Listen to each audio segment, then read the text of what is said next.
The interlull is finally done, but with the standard of international football dropping and the standard of the Premier League rising all the time, I'm here to answer the question today: can we learn anything from Arsenal players' exploits on international duty, or is this all just noise in the system? This is Arsenal Unfiltered. Let's get started.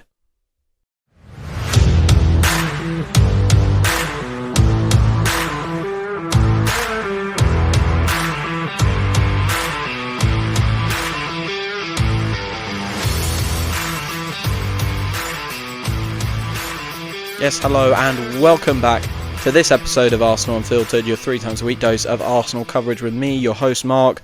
I really hope you are well. I hope you have survived this interlull, and yeah, I hope you're looking forward to the Nottingham Forest game. A quick shout out before I begin today's topic, all about international football, maybe the standard comparison between the Premier League and whether we can learn anything from the Arsenal players' exploits whilst they were off on international duty.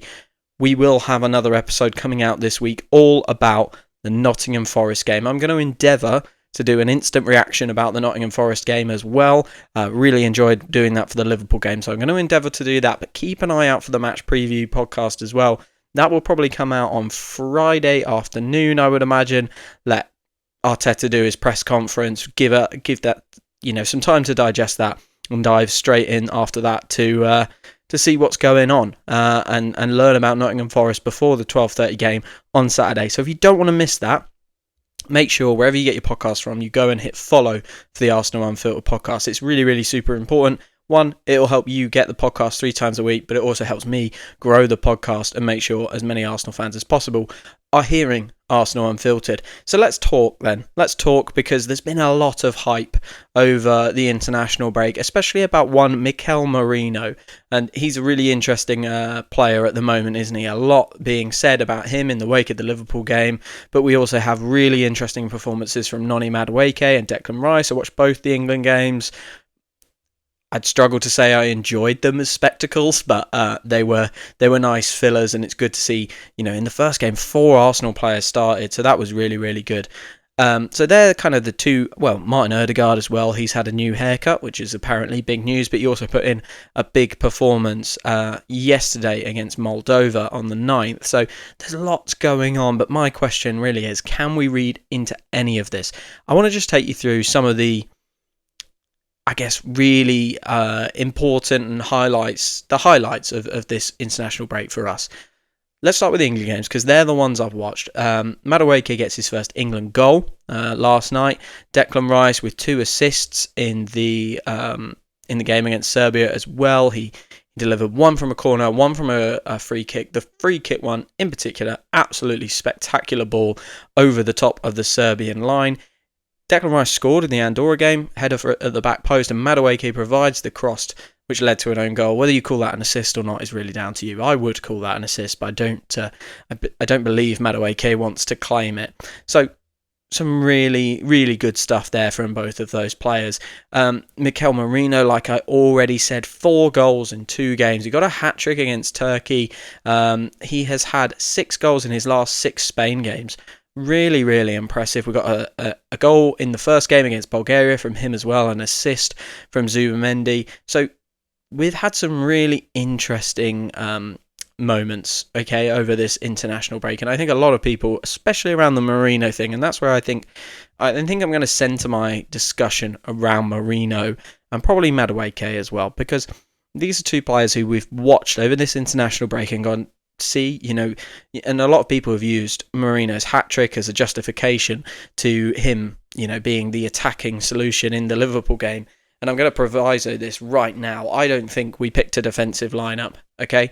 But I also don't think that Mikel Merino scoring a hat-trick in an international game against Turkey says he is the be-all and end-all of our attacking problems. And I've seen it around, people saying maybe we should get Merino on the pitch a bit more, maybe even to play rather than Odegaard, which I find crazy. So I've seen those suggestions. Look, the standard of international football is dropping. Like I said, I watched that in the 2 England games, and I was amazed at how little competition there was in between the 2 teams. And I go both Andorra and Serbia here. England were terrible against Andorra, really struggled with the low block. Andorra, I hasten to say they made it hard for them, because I don't think they were particularly impressive from a defensive sense, but it was walking football. The Serbia game, England really upped it. They played a lot better, but even still, I thought Serbia were absolutely terrible. I was watching, obviously, the Arsenal lads in particular. Declan Rice was barely pressured for 90 minutes. Like, he had so much space on the pitch. Like, I don't know if that was a tactical instruction to just leave him alone, or if they just didn't understand how good he is on the ball. Madueke was very, very rarely doubled up against, and even when he was, it was quite passive. You know, you watch a Premier League team double up against a player like Madueke, or, as we've seen for many years, double up against Saka. They are really, really active, and they get super close to him, block out the passing lanes, block out his out ball, and it becomes really difficult for players when they are doubled and sometimes tripled up against.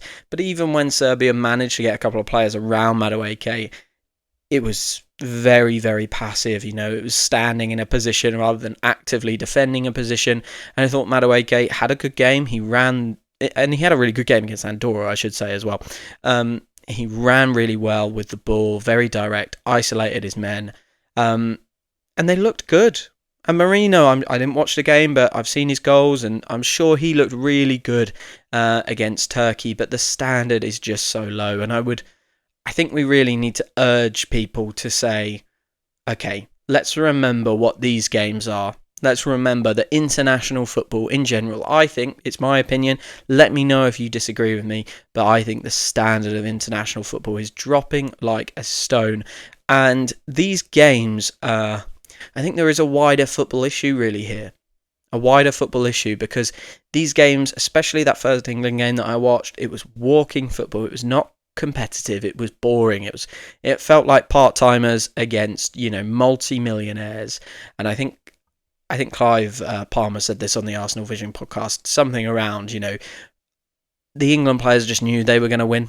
They did, and I agree with Clive on that point. They knew they were going to win. They never really had to up their level to the pinnacles they can reach.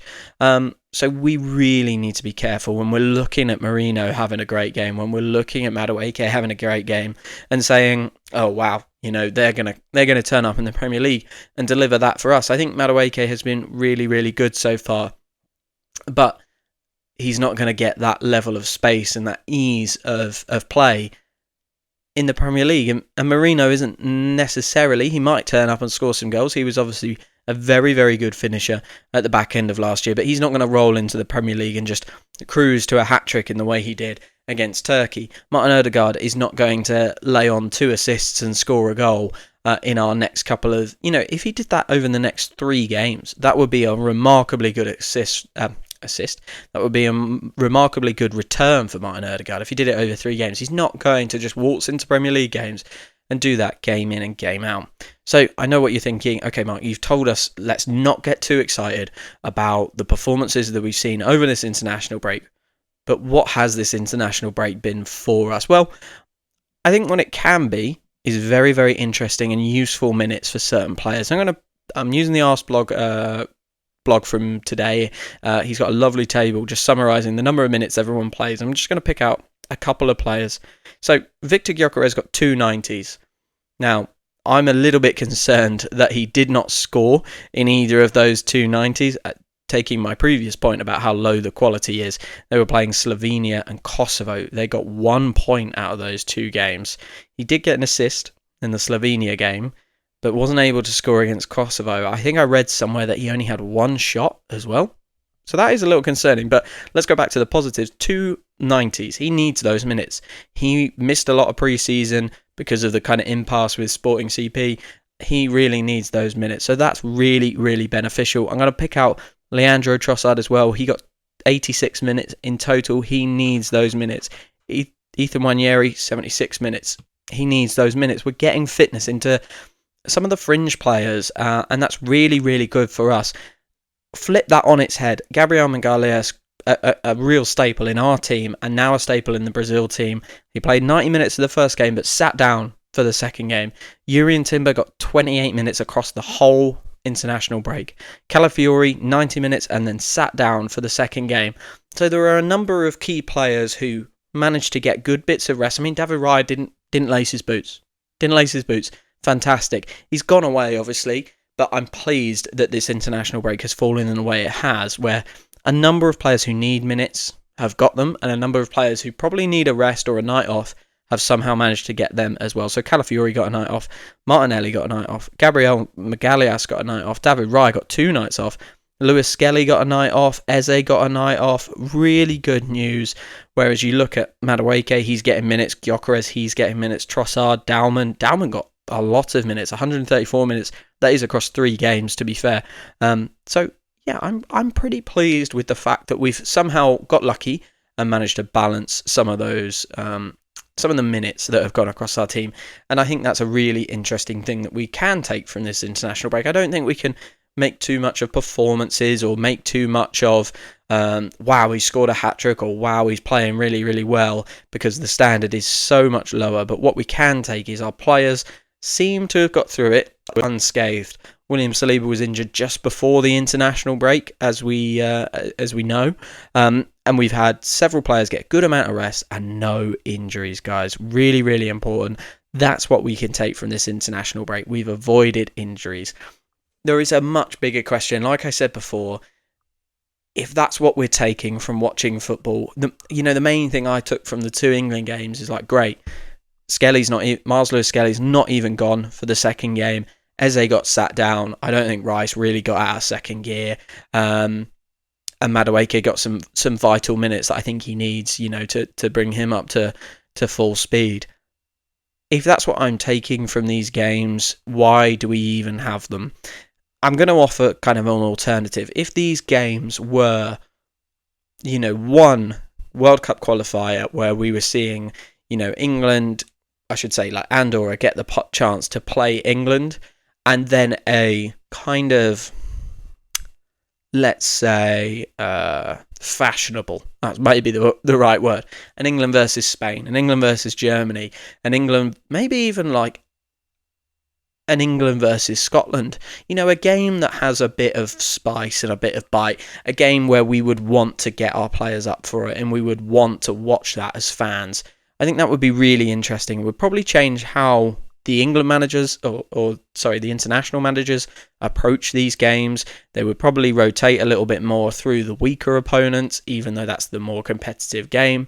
And then they would play their big stars in the bigger games, and there would be more of a kind of focus on that, because one, all the players would want to win against their rival teams, they want to prove themselves against the very best, but they'd be in a really competitive fixture that would make them raise their level. I don't believe Mikel Merino is raising his level playing against Turkey. I don't believe that Martin Odegaard is raising his level playing against Moldova. So I think it's really important that we address these international breaks and we do something different, because they are paling into insignificance. I know what people will be saying. The World Cup qualifiers are really, really important for some of the smaller nations to get in, to get some income, to get TV, to get coverage, and I totally accept that. But they're getting to a point where they won't get those things, and the games will be going on. I mean, there were huge amounts of empty seats in the Serbian Maracanã.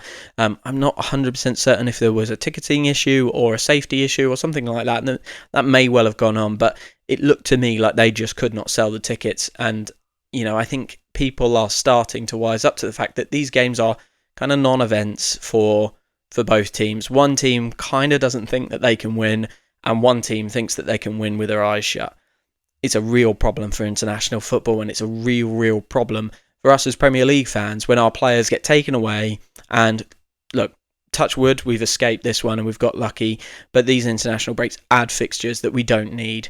And like I said at the start, that I don't think we can read anything into, so my solution would be cut down the number of qualifier events. Maybe make this as a smaller pool or smaller pools. Maybe have a qualifying to the qualifying, so that teams have to earn their way to get there, and then fill the rest of those spots with interesting fixtures that FIFA can put on and lay on for us, where we actually think, if Mikel Merino goes out and scores a hat-trick against England, I'm paying attention to that. I think, oh wow, okay, that's a good level that you've done that at.